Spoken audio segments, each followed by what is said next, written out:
Welcome back to another edition of the Friday 13th YouTube channel. Today you're going to be listening to a audio interview with the thrash metal band from LA, Dark Angel. This was done with drummer Gene Holgan and other various members of the band joining later on. This was recorded in Bradford, Queen's Hall, UK back in 1990 when the band supported Nuclear Assault. So please enjoy, take it for what it is. Please share on Facebook, Instagram, Twitter. Tell your friends, please share in groups. So enjoy. Thanks for listening and watching. Stay safe, especially at these difficult times with all this shit in Russia at the minute. Alright, cheers metalheads. Take care. Thanks for watching. Dark Angel interview. That's for me. Dark Angel interview by Jason Brown. First of all, could you tell me when the band formed and who formed Dark Angel? The band in 1981 was formed by Jim Durkin on guitars, Rob Yon on bass, and Don Doty on vocals. And they were formed at Downey High School in Los Angeles. And they went through a succession of guitarists and drummers. And in 1984, the summer of '84, they picked up Eric Meyer, and then they recorded. What was the first time? We Have Arrived.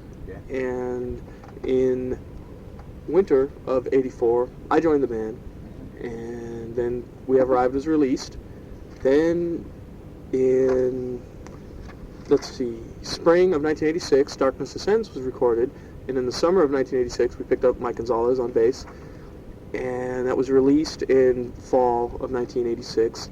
In 1987, we toured the U.S. a lot, and we lost our singer, Don Doty. We booted him out of the band, and in '87, we picked up Ron Reinhardt on vocals, and in March of 1989, we lost Jim Durkin, and then we picked up Brett Erickson from Viking.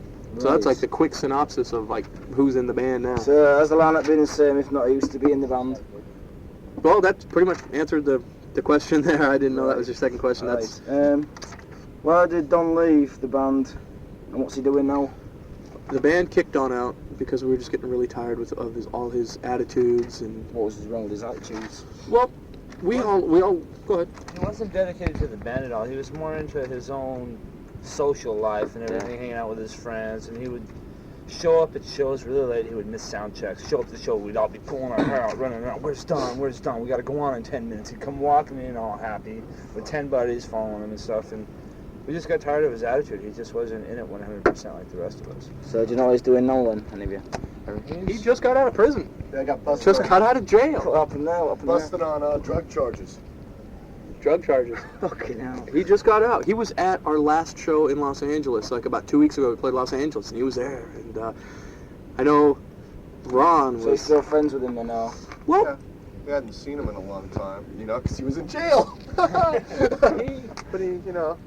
I still have good terms with him. I haven't seen the guy in a way long time, and we talked and shit, and everything has obviously improved tenfold for the band since the early days when he was in there. I mean, now we tour buses have equipment endorsements and shit, and it's just That's we're very finally cool. where we were at, where should've we been. wanted to be for a long time, Yeah. so. we really believe that the band has improved since Don has been out. I Yeah. think so. I think it's pretty obvious with Ron in the band. He has a full spectrum of a voice. He can sing, or he can do death metal, or whatever we want him to do. Yeah. He's a very versatile singer, and plus he's a maniac on stage. He's pretty sick tonight. He's pretty ill, but he still gives it his 110% really, and he likes to sweat with everybody else. And what he is on stage, he's pretty obnoxious on stage, and he is that way off stage. One thing with Don was, Don felt he had to mold himself, which he did because he wasn't a maniac really. Don really had to mold himself to be the front man, So the he's just singer on stage, just Yeah, and what? didn't move about or anything. Yeah, Oh, yeah, Don was pretty wild, but, I mean, he's nothing like Ron. I mean, Ron's just an asshole, period, and he's just, Yeah, I mean, it's like, the way Ron is on stage, he's that way off stage. That's Yeah. Ron. He's not coming out there putting off an image in any way. That is So he's not him. faking it. no, he's that just is an Ron. asshole, and it's like, whenever fucking shit happens to that guy constantly, man, I mean, it's just a fucking nightmare, beating people up, which is pretty damn cool, I think. It's like we always end up saying, well, that's why you're in the band, dude. Yeah. Because you're like this, and fucking can't do this, can't get in here, wants to get kicked, gets kicked out of there or wherever, it's just amazing. Things just follow him around. It's just It's funny. All right. Can you tell me why Jim left the band? I think he was having some Marital he was having some personal problems, and he just, we embarked on a big tour, and he just got married, and we're really not sure what happened or whatever, but he just split. Jim says he has a lot of financial problems is what did it. Whether that's true or not, we're not really the ones to say, but Still close friends. I am with him. Jim and I have been pretty close for like 5 years and stuff. And when we first got off the road, I'll admit I wasn't going to call the guy and just say, Jim, what's done is done, and let's be friends. I wasn't going to do that. And he called me up one day and just said, hey, let's be buddies. And I said, sure, why not? I don't really speak to him a whole lot, but he did what he did. I'm not mad at Jim just because I think his replacement, Brett Erickson, is perfect. Yeah. Is perfect. I mean, Brett is a real wild man on stage when he's given room to be on stage, and I like our new material a lot. Brett and I have been working on a lot of new stuff, and we've been working on it instead of like, it used to be like Jim would come up with riffs, I would come up with riffs, and it would just be, what do you got? I got this, I've got this, throw them together. Yeah. Brett and I sit and work on new stuff and try to write really cool stuff. I like our new stuff. Brett's perfect. I'm glad Brett's in the band. Right. Who replaced him? Brett Erickson, who used to play in a band called Viking, and they're from Los Angeles Yeah, too. got the album. That's cool. Synth Straw.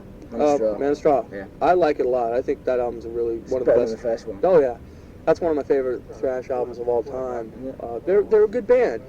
Brett, we flew Brett out to when Jim left. We flew Brett out to finish off the tour, and just when we see this guy, he has his own band.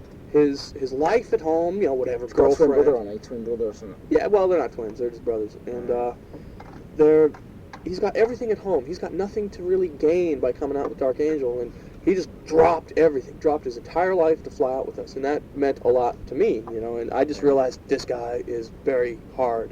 So you've been friends for a long time. Yeah. I just realized this guy is cool to do this. So when we got off the road, we didn't really pressure Brett to join. We didn't tell him at all. Come, fuck your band, come join us. We just gave him an option, basically. We said, if you want to join the band, there's a position here for you, but, we're not going to pressure you either way, because we didn't want to hurt Viking. We weren't trying to steal anybody from that. So what actually happened was, he said, thanks, but I'm going to go back to Viking, and I never left the band, so we're just going to start rehearsing. We've got stuff to do now. Our album's coming out, and it's going to be cool. Then, 2 members of Viking got religion. They found their white Christ, and so So I they're guess religious, are they then? Yeah. Was Viking a religious band or? no. But then they just got religion while Brett was on the road. They just turned born again Christian, and So Striker fans. well, pretty close. And they broke up the band. They just said this band Viking is the den of iniquity. It's sin. It's Absolutely. lust. It's sickness, and we can't do this. So we quit. And they kind of pinned the blame on Brett, but Brett didn't quit Viking. When the band broke up, he came to join us. And I think he made a wise career decision anyway. So we're very happy to have him. All right. Why Dark Angel? What does it mean? I want to answer that one. What is Why Dark Dark Angel? Angel? And what does it mean? At the time, when Jim Durkin came up with the name back in about 1982 or something like that, and I think that was really kind of before the Satan in rock was the big deal. Like And Venom and... yeah, Venom was out then, but I don't think they were... There's a lot of religious groups in America that they see a name like that, like Dark Angel or, Slayer or something. They think it's Satan, and it has nothing to do with that for us. It's just It's not nothing evil and...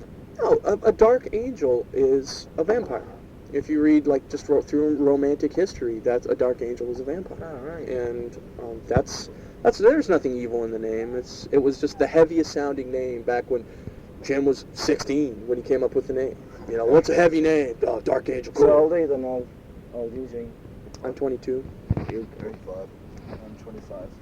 Right. Ron's 24 and Brett's 22. Makes me feel young. Authentic ages, not denied there. Did you have any other names before Dark Angel? Nothing really worth remembering. What was I it? think they were called. The band was called Shell Shock. at first, and they were doing like tank copies. That's when they formed. Yeah, and I think that was about it. That's the only one I can remember. I can't. Yeah. It might have been something else. I don't know. Alright. So how do you describe your music? Thrash, death, or what? Caffeine metal. Pardon? Caffeine metal. Do you know what caffeine is? No. Caffeine? Stuff in your coffee. The stuff that makes you. That's a... You know what? How coffee wakes you up? Yeah. It makes you start rushing. That's what it is. You know, caffeine is that. So they call it caffeine metal? Well, Yeah. see, it's like in the States, I guess you guys don't have that stuff here. You can buy caffeine pills. I think so. You don't really have those. Oh, yeah. There's like, in the States, there must be at this point like 5 different brands of Wake Up, Tyren, Vibrant, No-Dose, all these things, you know, and it's for a while, you know, we pop a few of these. You know? One or two of them. Yeah, you know, we kind of get into these. So that's a new one, like. It's just kind of a.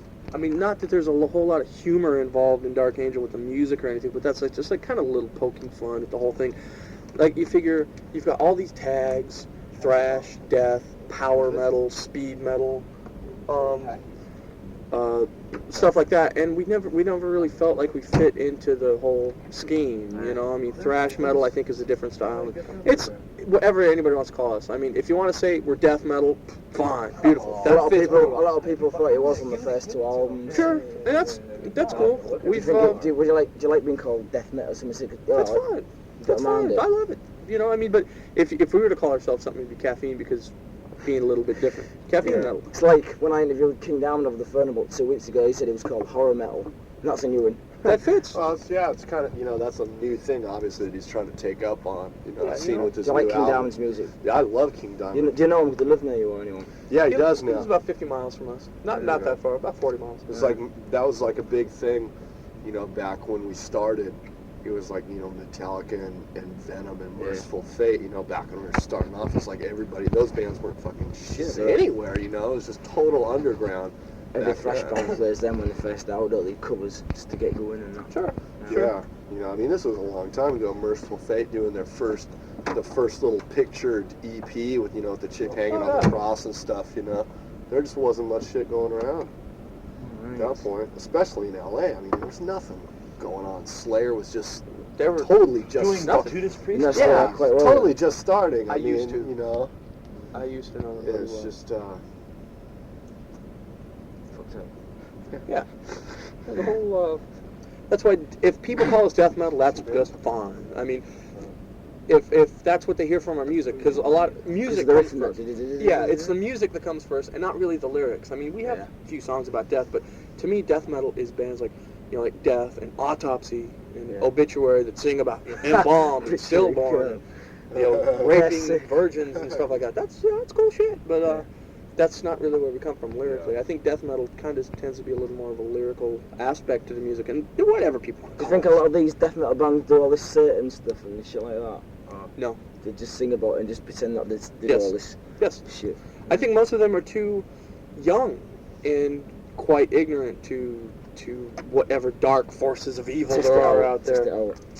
King Diamond reckons he does it, but I don't know if it's true or not. Yeah, well, I think he would probably be about the closest thing to it. You know, I mean, after reading the second Venom album with the most horrifying lyrics of all time. I mean, that was like fucking Venom then came out. That shit. Yeah, Venom then came out and said, "Nah, it's all a joke. There ain't no Satan." You know, shit like that. And King says, "I'm a Satanist. I mean, fuck off." Yeah, I mean, you read The Oath, you know, The Oath by, you know, Merciful Fate. I mean, fuck. It's all there. I mean, you know. Yeah, that's fine. That's really never been our scheme, though. We don't really have much time for religion. I personally don't believe that they really mix too well. Religion, whether good or bad or otherwise, I don't think it has much of a... So, it was a band. No, it was a band. It was a band. It was a band. No, it was a band. Yeah, it was. Two of them. Right, could you tell me who Dark Angel's influences are? What else, Gene? What's yours? Musically, just anything that was very, like the new wave of British heavy metal was my early influences. You know, like stuff like Judas Priest. yeah, you know, early Priest, Saxon, Raven, early Raven. Yeah, well, you know, Motorhead was definitely another one. That's Angel Witch and stuff like that. Samson, old Samson, I always loved that.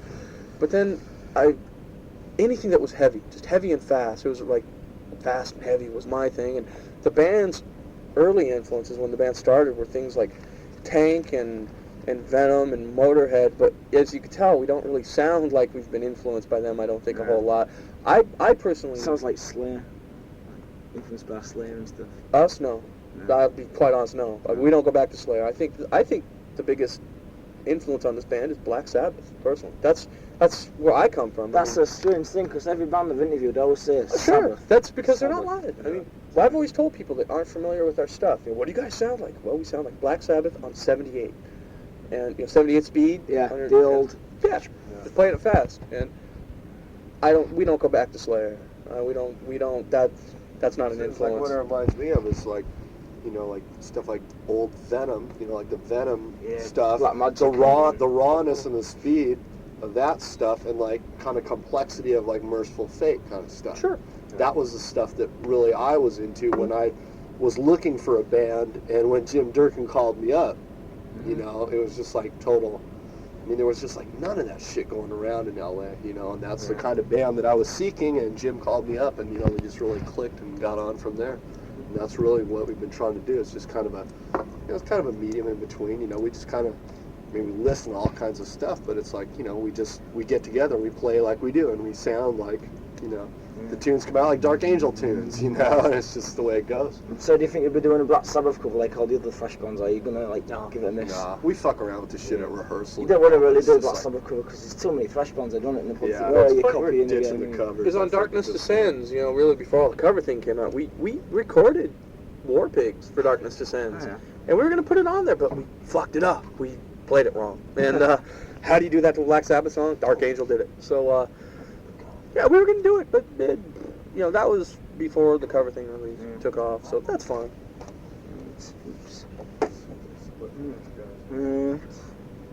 Michael, your influences? Really, I'm into a lot of different types of music. Right now, I'm really into King's X. They're one of my favorite bands out right now. I listen to music that's not in the same vein of what we play. I don't really. Opera and classical. I like thrash. I pretty much do myself too. I like thrash a lot, and I like a lot of hardcore bands. Like Leeway is a really good band and everything, but I don't really listen to them too often because I can't personally. Not to put the genre of music down at all. I just can't stand to listen to it. Yeah. I need You music. play it as well. I need music that I can get into my car when I'm sitting in traffic and just put on something I can just groove to. It's nice and smooth to get me along. Yeah, let's listen to Journey and stuff like that as well. Yeah, Journey, Babies, stuff like that even. I don't listen to stuff like that all the time, but I enjoy listening to it. My influence is basically just things that I enjoy, things like that. It's hard to say as bass players. I've been influenced for a long time by Steve Harris, Geddy Lee, Chris Squire, How miserable are you, Eric? Yeah. How miserable can you be? Right, Getting pretty miserable. now on to demos. Could you tell me how many demos you've done, what were they called, and how many did they sell? Let's see. The first official Dark Angel demo was the We Have Arrived demo, which had We Have Arrived, Hell's on Its Knees, Gonna Burn, Eternal Captivity, and Metalhead on it. And that was a 5-song demo. And I don't know how many. They weren't. That was before demo was really like demos were for sale. You just give them out to people, and this is the stuff. And that came out in 1982. Yeah. And had We Have Arrived and Hell's on Its Knees on it, which they were like the same speed as like We Have Arrived. So Yeah. Dark Angel was definitely. I knew Dark Angel when I was like growing up and shit, and I knew that they were this brand new music. They were this brand new music called speed metal. Nobody even knew how to tag it really then, and they were one of the first bands. That was before I was in the band, and so they were one of the first fucking bands, which was pretty damn cool. And then they pared that demo down to 3 songs. We Have Arrived, Hell's on Its Knees, Gonna Burn, and that was really about the only 2 demos that they had. And I don't know how they didn't really sell. They're just giving out. They probably gave out like 1,000 copies because that was before it was really lucrative to sell your demo. It's like you record your demo. Nobody buys demos back then. Give them out. Yeah. So that's probably sold like 4 maybe, but So- we gave out about 1,000. So which demo got you the record deal, your first record deal? That was on Axe, is it Axe Records? It was on Axe Killer in America, in Europe, and it was on Azra Metal Storm in America. That's where we got. It was licensed through Axe Killer out here. We were signed to Azra, and it was probably the second demo. And plus, Jim Durkin knew the guy who was running Azra, and you know, that's pretty much how that came about. It was probably the second demo, you know, the shorter demo that got it. I gotta piss. He's going to hear this as well. Unless you got a really important question coming up, I gotta piss. Right. So you was on two. You had two different covers for your first album. Hmm. One in the States, which was like Eagles or something, was it? No, it was Angels or something. yeah, it was a guy. Like say, if you're looking at the album cover here, it was a guy with a gravestone right here, digging the grave right in the center. There's all these evil things just floating up around, you know, just like souls of the Black and white dead cover. coming up. Yeah, it was a black and white thing, and it was like, what does this mean? And it didn't mean anything, but it had the name Dark Angel on it. Said we have arrived, so that was good enough. So you did the English one was a red cover, Just black cover with red. Black cover with a red logo on it. So why didn't you make it both?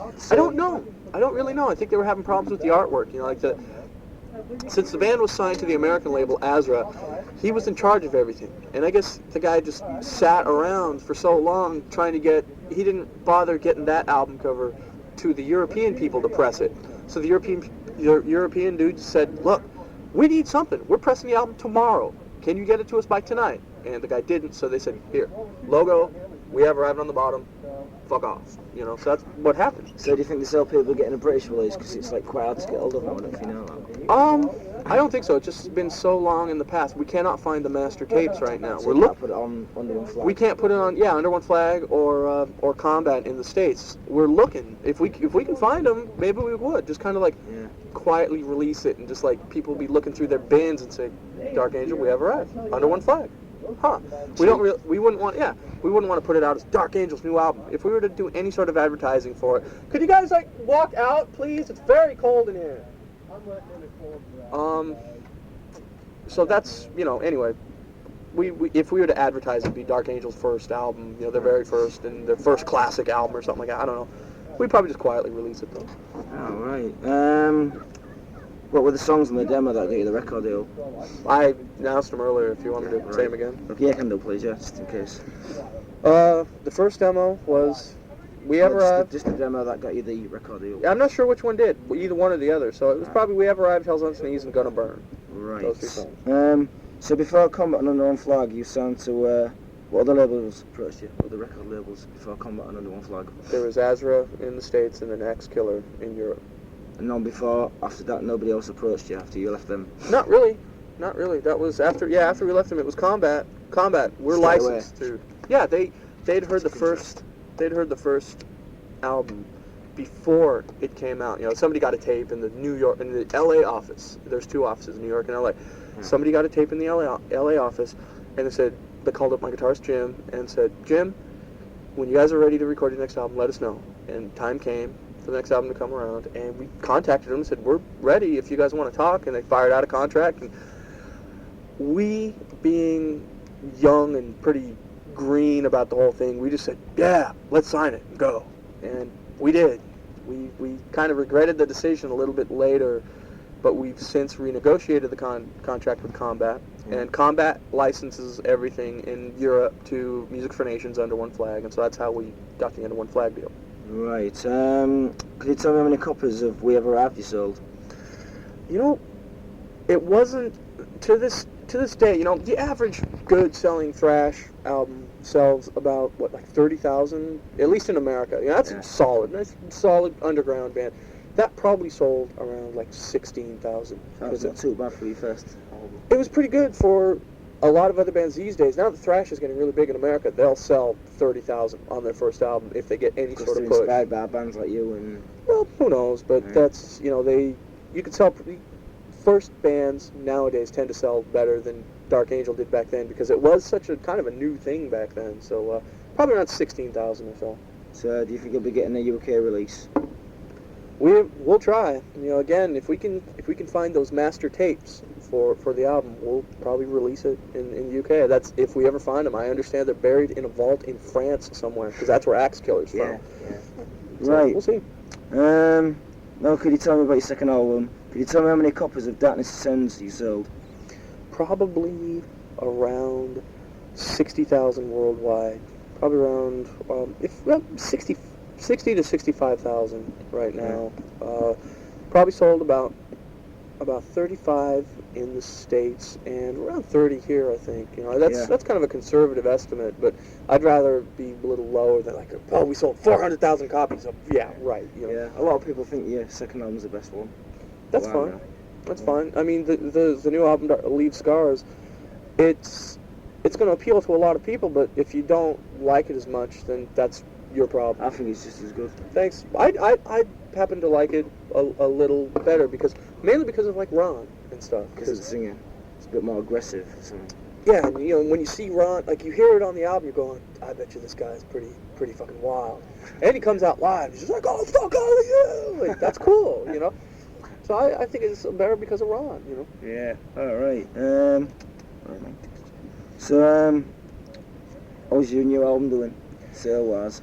That is rapidly approaching about 100,000 worldwide. Ooh, it's probably around, it's at least in the solid 80s. And with this tour, I understand this tour will get us easily like another 20,000 copies sold in Europe. So that'll push it right over 100,000, which is nice. It's kind of a nice little benchmark. You know, we know we're not selling 400,000 or something like that, but for this band to sell that many is kind of it's nice to hear, you know. Right. Shut the fucking door! Shit, where am I? Could you tell me a bit about each cover? About what?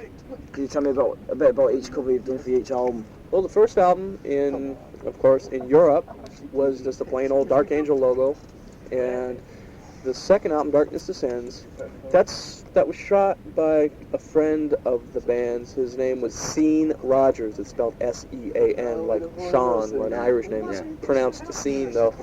He's a special effects photographer. He works on horror movies and stuff like that.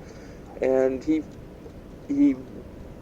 did that one for us and stuff, especially for us and stuff like that. So that came out pretty good. The original album cover for Darkness Descends, people would not let us use. The record labels wouldn't let us use because it had a guy on as you're looking at the album cover, had a guy on a death drawer in the morgue on the front, you know, piece of cake, just lying there and nothing.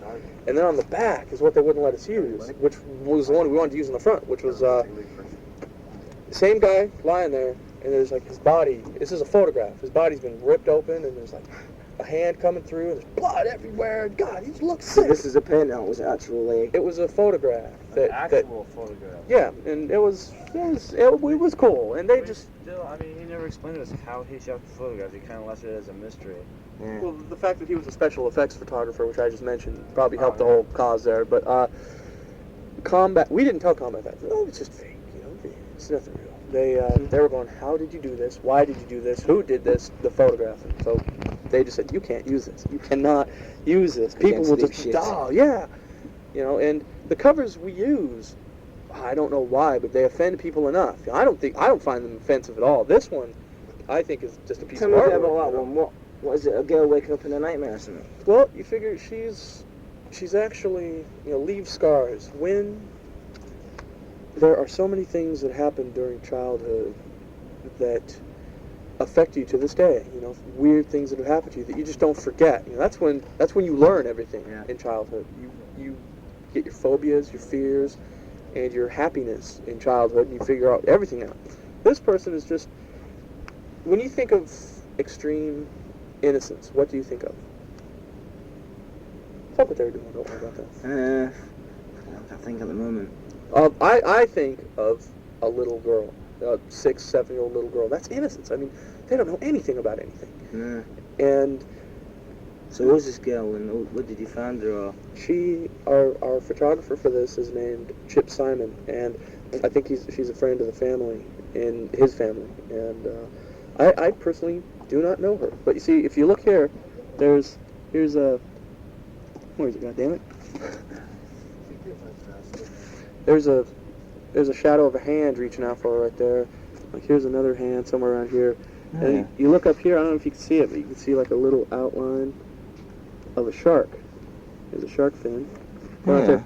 On the actual photograph, which is like big, you can see like his glowing eyeballs right here, and it's pretty humorous. There's a few other subliminal things going on here that is just kind of deals with the whole attitude of innocence, decadence, how an innocent being can be turned into just a horrifying nightmare. Sorry to walk in, guys, but we want. Gene, could you tell me why you wanted to do a Led Zeppelin cover for your new album?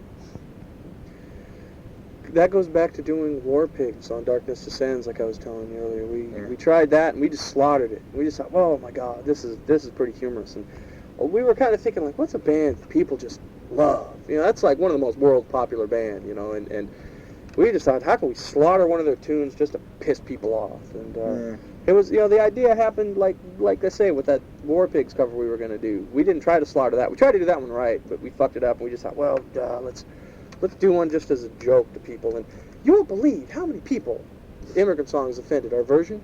Yeah. It's like, oh, I can't believe you sample Led Zeppelin. If you like Led Zeppelin and you don't like our version, fuck you. Just shut up, you pussy. I mean, I think I like our version better than Led Zeppelin's song. That's all there's to that. I hate Led Zeppelin. Yeah, I mean, I fucking hate him, man. It's like, I like our version because Ron fucking sings it. He sounds like a fucking man when he sings. And anybody... Not like a puff like... Yeah, oh, Jesus Christ. It's pretty damn humorous. I thought it was pretty funny on the version.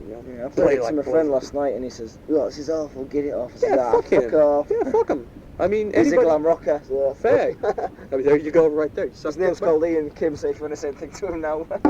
Sorry, dude. Sorry you have to be that way. Right, cheers. Well, Leave Scars, and did you have any other names for the album?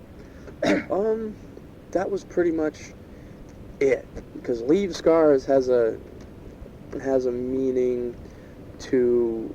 I mean, that's kind of pretty heavy statement, I think. Leave Scars. Yeah, it's like a lot of people... I mean, it means something to me. Like, the term kind of started with... Like, if Jim, my guitarist, and I were going out with girls, we'd go out with a different girl every night, and we'd call each other, like, if I was going out with a chick, he'd call me up, so, did you leave scars?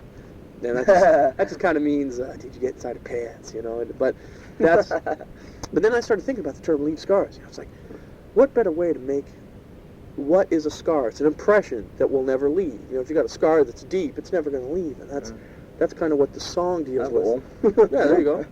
Got tons of them in there. No, I got tons of them. Yeah. No, don't do that. That's a waste of time. But there's Don't anybody ever think about committing suicide listening to your records? You ever heard anything like that? I've had a lot of people actually write me and say, look, Promise of Agony, the song. I don't know if you know what the song deals with lyrically or not. I ain't got the album. Well, the lyrics on here. Oh, okay. Well, I guess you haven't heard anything. I've heard the song, but I ain't got the album. Oh, okay. Well, so if you can send us a signed copy. You can write to tell Under One Flag. We'll tell them. I mean, I don't have any copies, so. The song Promise of Agony deals with suicide. You have to read the lyrics. You just have to read them. I mean, that's like, here, I could start explaining to you where we're coming from lyrically, and you wouldn't have any idea, so you wouldn't really know what I'm talking about unless you sit down and read the lyrics. Don't just like thumb through them and go, yeah. I mean, read and absorb the lyrics. Yeah. Promise of Agony deals with suicide, and I think there's a lot of songs out there that they say this is a song about suicide. Like Judas Priest did, what's that song?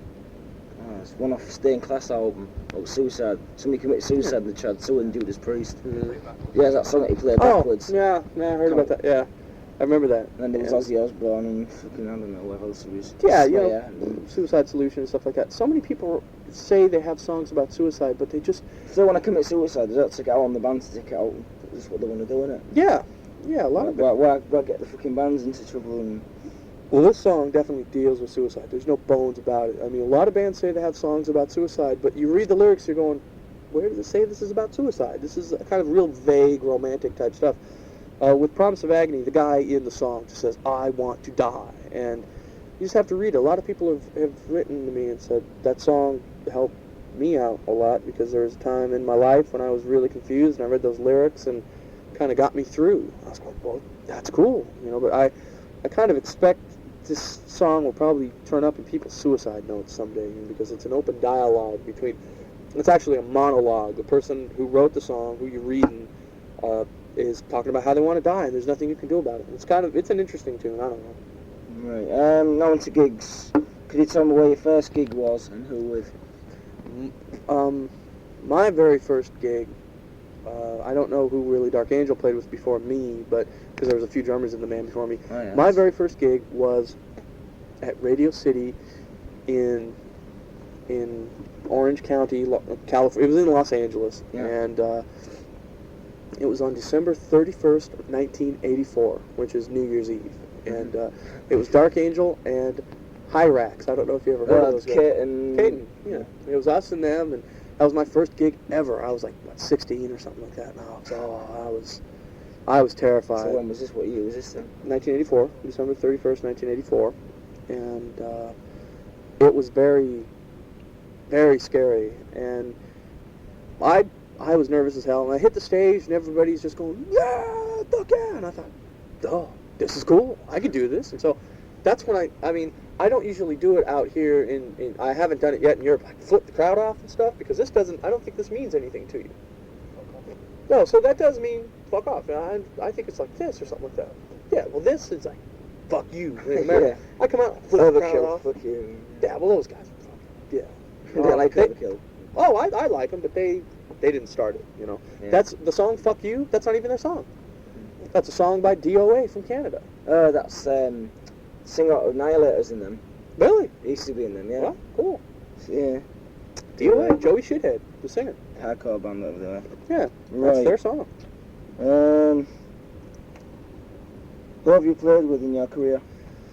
Wow. What bands can you remember? This Forbidden, like... Everybody from Slayer, Megadeth, Motorhead, Nuclear Assault, obviously, Cro-Mags. How did the Chromags go? They were great. It was real cool. We only played one show. People to talk to. They're very cool. Very nice people. It's supposed to be me. Well, right into Ali Flanagan's scene, so... He's very nice. He's a very nice guy. We played one show with them. You know, that wasn't a whole tour or anything. It was just one show. Toured with Crumbsuckers, Possessed, Death, Forbidden. Let's see. We've played with Agent Steel. Faith or Fear.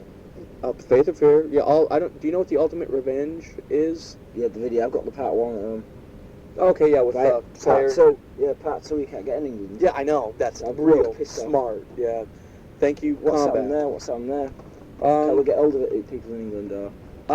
It's not gonna. I don't think it's gonna be released here because people at the American label some people are stupid. So let's see. There's Faith or Fear, Forbidden, Death, Dark Angel, and Raven. Yeah, Raven. Yeah. So let's see who else. Oh God, it just goes on and on and on. Blood Feast and Total Blood Feast. I don't think we played with Blood Feast. I don't think we played with Blood Feast. Let's see. In New York, we played with Sacred Reich. You played with Sacred Reich. Yeah, I played a few shows with Sacred. Because I've got a live tape at home with it was Phil's birthday. Oh yeah, I remember that. That's great. Oh hey, well shit. So yeah, all right. Who would you like to play with, Gene? Anybody who is like fast and heavy and will give us a run for our money. I've always wanted to play with Nuclear Assault. It's the first time I've ever played with Nuclear. And what's going on?